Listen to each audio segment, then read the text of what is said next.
Assalamualaikum warahmatullahi wabarakatuh. Bismillahirrahmanirrahim. Alhamdulillahirabbil alamin.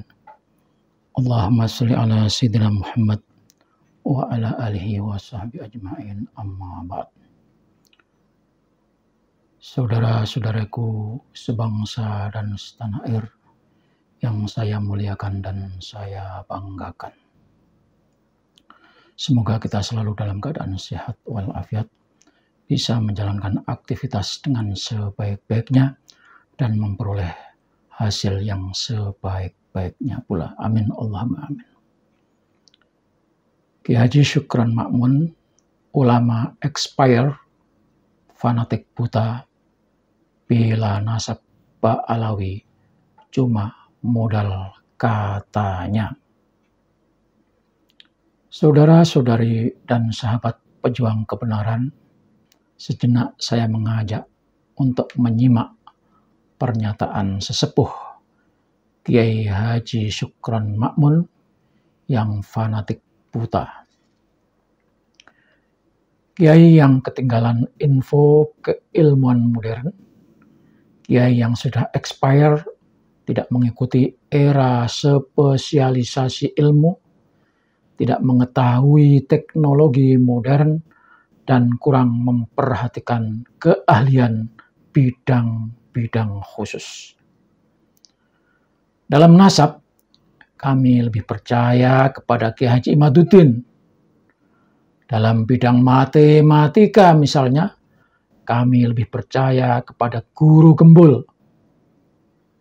Dalam bidang DNA, kami lebih percaya Dr. Sugeng Sugiharto daripada Kiai Haji Syukron Ma'mun dan juga Profesor Ali Jum'ah Mesir, karena mereka bukan ahlinya. Saya lebih percaya pada Kiai Muhammad Mahfud Tarmizi, Termas, Pacitan, yang dia berada di Mekah bertahun-tahun, berguru juga kepada Ba'alawi. Saya lebih percaya kepada Sayyid Muhammad Maliki di Mekah. Dia ulama internasional. Siapa yang tidak kenal dengan Sayyid Muhammad Al-Maliki di Mekah? Dia berguru kepada Ba'alawi. Saya lebih percaya kepada Imam Mesir, Ali Jum'ah, yang sekarang menjadi mufti Mesir. Dia mengakui kalau Ba'alawi ini adalah keluarga Nabi. Saya lebih percaya kepada Imam Ibnu Hajar Al-Haytami, seorang ulama fikih yang dia juga berguru kepada Ba'alawi. Saudara dan saudari sekalian yang saya banggakan, saya ucapkan terima kasih atas komentar saudara-saudari semuanya. Terima kasih atas dukungan dan doa saudara-saudari sahabat semuanya yang diajukan, dimohonkan kepada Allah. Semoga saya bisa tetap istiqomah. Saya juga minta maaf kepada saudara-saudari yang saya tidak bisa menjawab langsung dengan tulisan. Hanya doa saya untuk saudara dan saudari semuanya. Semoga Allah melimpahkan rahmatnya kepada saudara-saudari sepanjang masa. Dirgahayu kemerdekaan Republik Indonesia yang ke-79. Salam merdeka. Mari kita merdekakan diri kita. Kita bebaskan diri dari kebodohan. Kita bebaskan diri dari fanatik buta. Kita bebaskan diri dari kebatilan yang dikemas dengan topeng agama. Kita bebaskan diri dari penjajahan mental dan pengangkangan otoritarian agama oleh Bani Alwi atau Ba'alawi, imigran yang ngaku-ngaku cucu Rasulullah. Kita bebaskan diri dari doktrin bohong dan cerita-cerita khurafat para habib yang membagongkan. Kali ini kepada yang terhormat Bapak Kiai Haji Syukron Makmun yang sudah sepuh tetapi fanatik membabi buta membela nasab Ba'alwi dengan sumber kata ulama tanpa sanad, tanpa mengurangi rasa hormat kami kepada Bapak Kiai Haji Syukron Makmun. Kami mau tanya, apakah para kiai dan ulama yang sampeyan sebutkan tadi itu mereka golongan nabi yang dijamin maksum, tidak salah dan tidak lupa? Atau apakah kiai dan ulama yang dawuhnya sampeyan jadikan dalil sahnya nasab Ba'alwi itu mereka malaikat yang tidak pernah zalim? Itu pertanyaan pertama. Untuk pertanyaan ini, sampean tidak perlu menjawab. Karena semua orang sudah tahu kalau kiai dan ulama yang sampean sebutkan tadi, mereka bukan nabi, juga bukan malaikat. Yang berarti mereka bisa salah, bisa keliru, bisa juga tidak tahu, karena mereka bicara tanpa bukti sanad. Hadis saja, kalau sanadnya tidak jelas, tidak diterima. Ini apalagi sampean cuma menggunakan keyakinan atau husnudzon. Saya yakin jawaban ini cukup pasti membuat sampean kelepek terkapar, bungkam tak berdesis. Saya mau nanya lagi Pak Kiai, apakah mereka itu ulama-ulama dan kiai yang sampean sebutkan tadi, bukannya mereka itu manusia? Untuk jawabannya, sampean juga nggak perlu lagi memberikan jawaban. Semua orang tahu kalau beliau-beliau itu manusia. Dan sampean tahu toh, kalau manusia itu diciptakan sangat lemah. Punya salah, punya keliru, punya kelupaan. Manusia hanya bisa melihat dengan mata lahir. Itu pun kalau matanya belum katarak. Mendengar dengan telinga.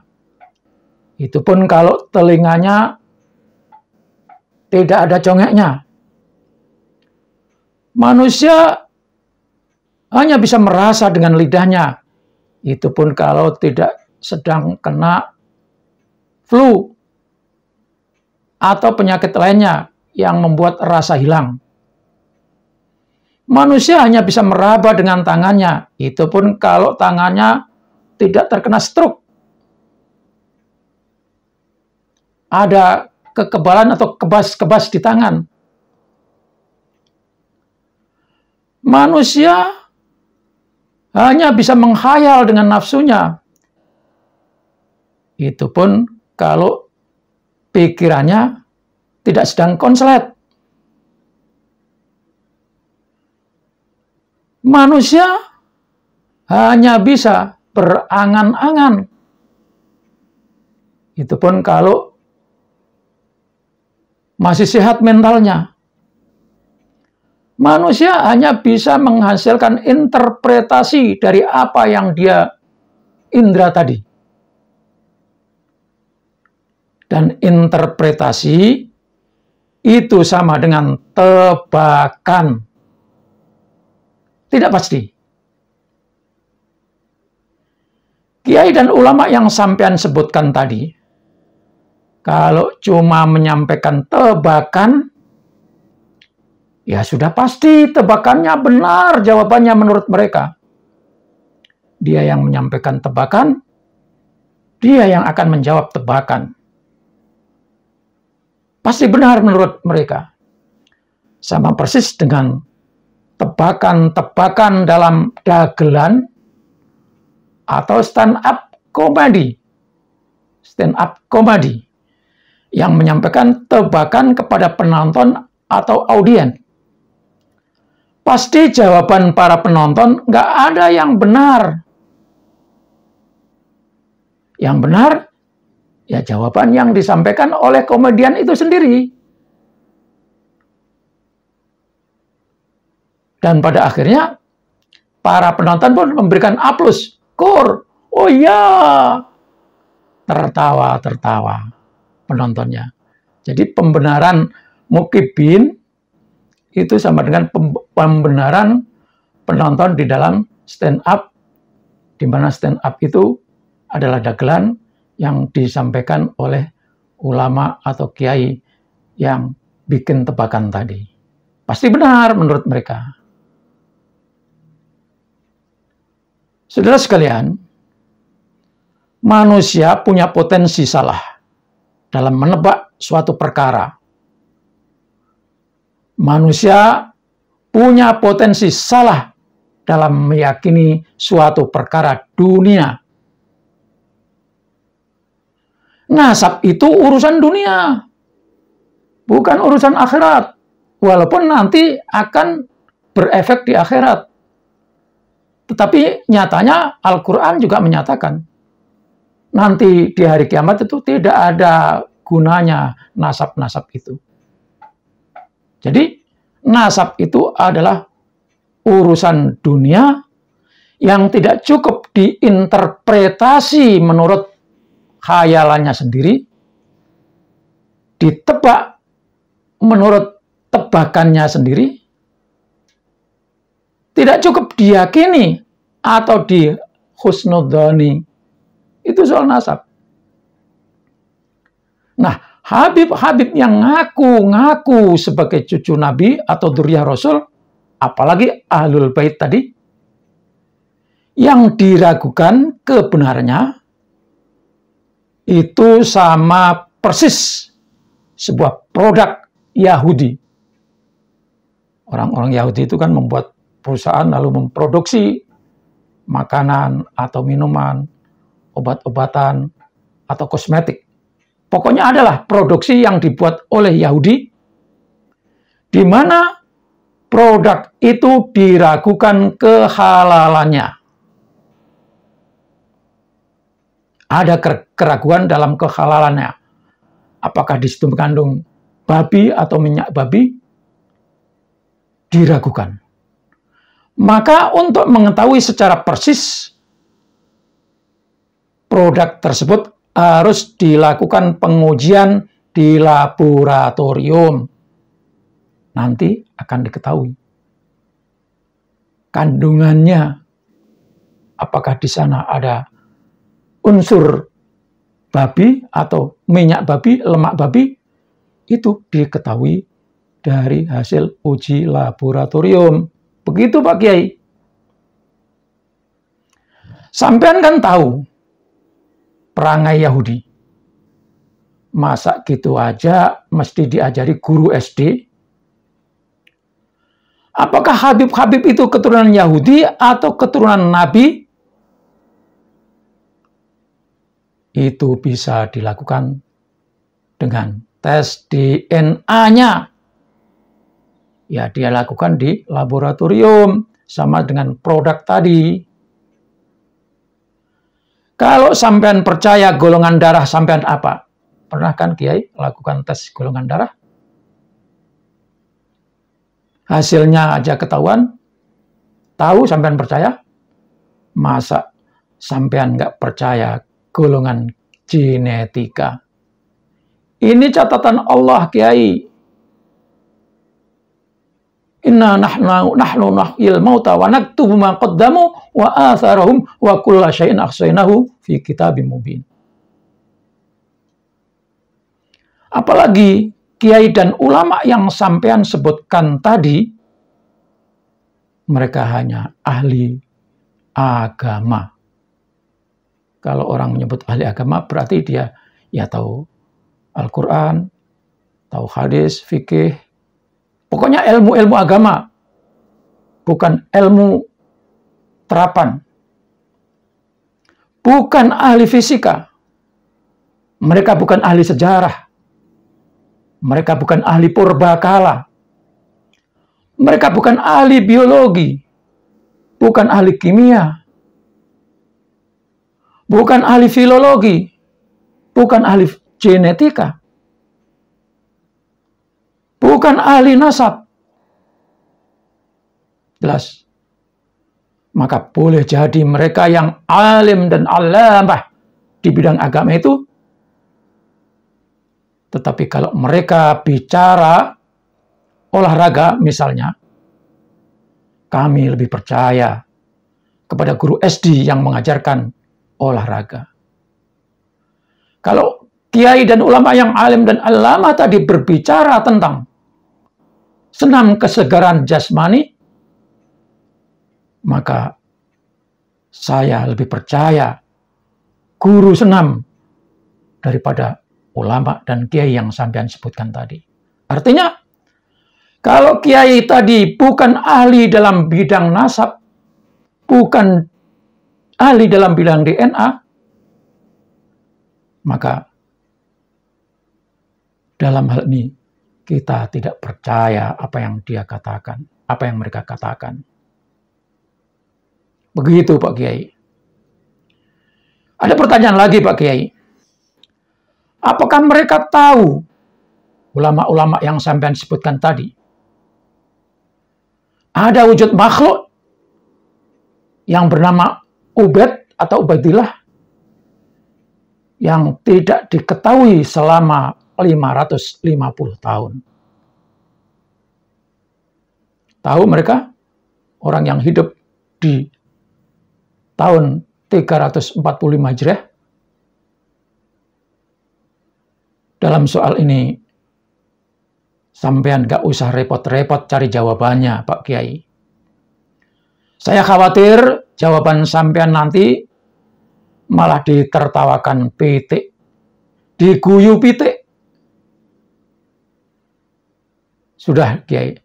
Biarlah para sahabat saya, para netizen, para pengamat, orang-orang yang punya concern, walaupun tidak ahli, tetapi punya akal, punya otak, dan bisa mencerna, mereka akan menjawab pertanyaan ini. Jadi sampean tidak usah repot-repot. Saya khawatir jawaban saya sampean malah menjatuhkan harga diri sampean. Kiai dan ulama yang sampean sebutkan tadi pasti tidak tahu wujud makhluk yang hidup sampai tahun 345 Hijriah, yakni makhluk yang bernama Ubaidillah tadi. Para kiai dan ulama yang sampean sebutkan tadi, mereka kan hidup di abad 13 atau hidup di abad masa kini. Mana tahu? Atas dasar apa mereka bisa tahu orang yang tidak dikenal dan tidak dicatat selama 550 tahun? Atas dasar apa mereka yakin kalau Ba'alwi itu cucu Rasul? Coba. Mana bukti kitab sezaman, catatan sezaman yang menyebutkan kalau Ubaid itu anak Ahmad Al-Abah? Ingat Kiai, bukti catatan kitab sezaman itu tidak bisa ditawar-tawar lagi kalau Anda, kalau sampean mengakui, mengesahkan nasab Ba'alwi. Harus ada kitab catatan, tulisan nasab, ahli nasab yang ditulis pada zamannya, yakni zaman Ya abad 4, abad 5, abad 6, abad 7, abad 8, abad 9. Yang terus menyambung. Sampean jangan cuma alasan surah wal istifadah. Surah wal istifadah. Surah itu syaratnya juga ada ketersambungan. Surah di abad ketiga, surah di abad 4, surah di abad 5, surah di abad 6, surah di abad 7, surah di abad 8, surah di abad 9. Nah ini tidak ada, 550 tahun tidak ada surah. Kok sampean bisa surah? Sama artinya membuat kebohongan. Surah itu baru belakangan. Dan surah itu dibuat, ditulis oleh para habib, dan tulisannya disebar-sebarkan, maka jadilah surah. Maka yang paling tepat, jika sampean tidak bisa membuktikan adanya kitab sezaman yang menyebutkan Ubaid itu nyambung kepada Ahmad bin Isa, sebaiknya sampean duduk manis ngajar tasawuf saja. Jangan ajarkan anak-anak muda soal urusan dunia. Nasab itu urusan dunia.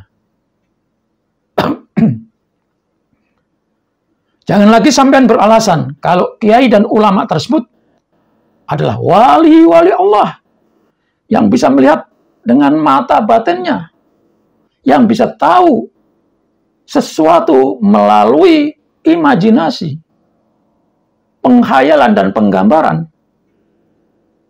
yang mukasyafah, katanya bisa melihat hal-hal yang gaib. Nasab itu bukan hal yang gaib. Nasab itu bisa diurus, diusut. Mukasyafah dan kewalian itu ilmu batin. Urusan pribadi sampean kalau wali. Tidak bisa dijadikan bukti untuk urusan dunia. Sampean mengatakan, saya jamin kamu masuk surga, umpamanya. Sekalipun sampean wali, saya tidak percaya, karena itu masalah gaib. Apalagi urusan surga itu hak prerogatif Allah Subhanahu wa Ta'ala. Jangan ikut-ikut dobos seperti para habib. Urusan gaib adalah dalilnya qat'i, Al-Quran dan hadis sahih. Sementara nasab, sampean tidak punya dalil qat'i. Dalil qat'inya ya laboratorium yang bisa dibaca semua orang, yang bisa dilihat dengan mata kepalang ain atau aini, nyata. Setiap orang bisa melihatnya. Itu urusan dunia. Kalau sampean menyatakan bahwa dalil penerawangan mata batin mukasyafah itu bisa dijadikan bukti, meyakinkan orang, itu adalah sebuah kebenaran. Maka sekarang ulama-ulama, kiai-kiai yang katanya sudah menjadi wali itu, saya tantang. Tolong temukan siapa nama kakek saya. Tolong cari di mana kuburnya kakek saya. Dan tolong tunjukkan kepada saya tempat kakek saya itu di mana. Kalau sampean ingin membuktikan, sekarang ini, mumpung kita bisa saksikan, kita bisa buktikan, coba lakukan penerawangan, dan kalau betul, baru saya percaya omongan sampean.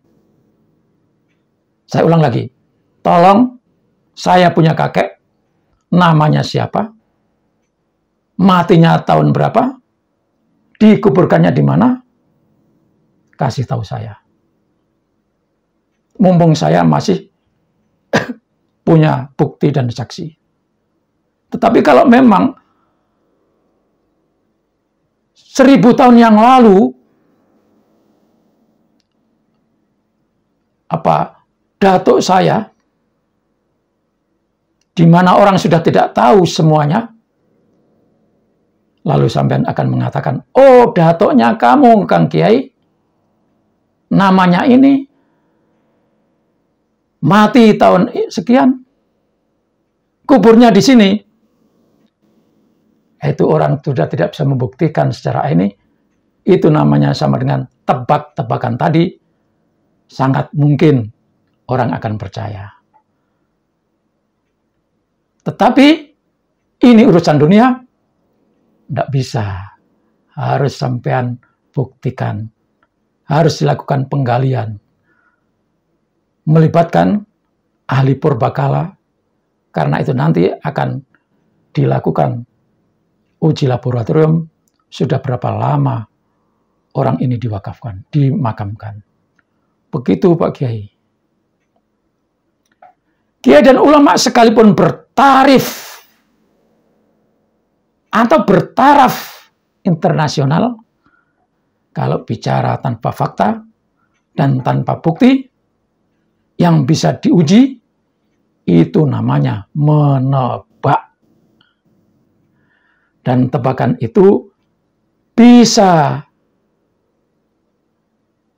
besar salahnya daripada benarnya. Tebakan itu lebih besar salahnya daripada benarnya. Ya tadi sama seperti dagelan atau stand up comedy. Dia yang bikin tebakan kepada penonton, semua jawaban penonton tidak ada yang betul, hanya jawaban stand up comedy. Jawaban yang memberikan tebakan itu sendiri yang betul. Dia yang membetulkan. Penonton pun mengiyakan. Dan karena lucu dan menggelikan, maka penonton ketawa. Ketawanya itu sampai anggap setuju, membenarkan. Sampai di sini saya yakin semuanya menjadi jelas. Semoga sampean tidak kena mental lantaran tamparan kata-kata saya ini. Begitu juga para mukibin, semoga bisa berpikir secara jernih, lalu membantu tuannya menemukan bukti kehabiban cucu Rasulullah secara ilmiah. Tidak cuma menghina orang-orang yang mengajak, yang memberikan pencerahan kepada umat Islam, bahwa sampai saat ini diketahui Habib itu bukan cucu Rasulullah. Karena tidak bisa menghadirkan bukti, lalu memframing, menuduh kita yang berbicara ini sebagai orang yang memecah belah umat. Tidak. Ilmu disampaikan itu demi kebenaran. Hanya sampean-sampean saja yang sakit hati, yang malu, yang sudah terlanjur cinta buta dengan adanya fakta ilmu baru ini. Sampean kecewa, sampean tidak bisa berkelit lagi, lalu menuduh bahwa kita memecah belah umat. Tidak ada. Ilmu disampaikan demi kebenaran. Hanya orang-orang bodoh, orang-orang yang sudah terlanjur mapan karena terganggu, terusik, lalu menuduh kita sebagai orang yang memecah belah. Tidak hanya itu, malah para mukibin itu menyerang, menghina, menghujat, melontarkan kata-kata, dan bahkan tidak tahan mereka melakukan penyerangan secara fisik. Semoga sampean-sampean sadar bahwa kebenaran pasti akan menang. Mohon maaf. Wassalamualaikum warahmatullahi wabarakatuh.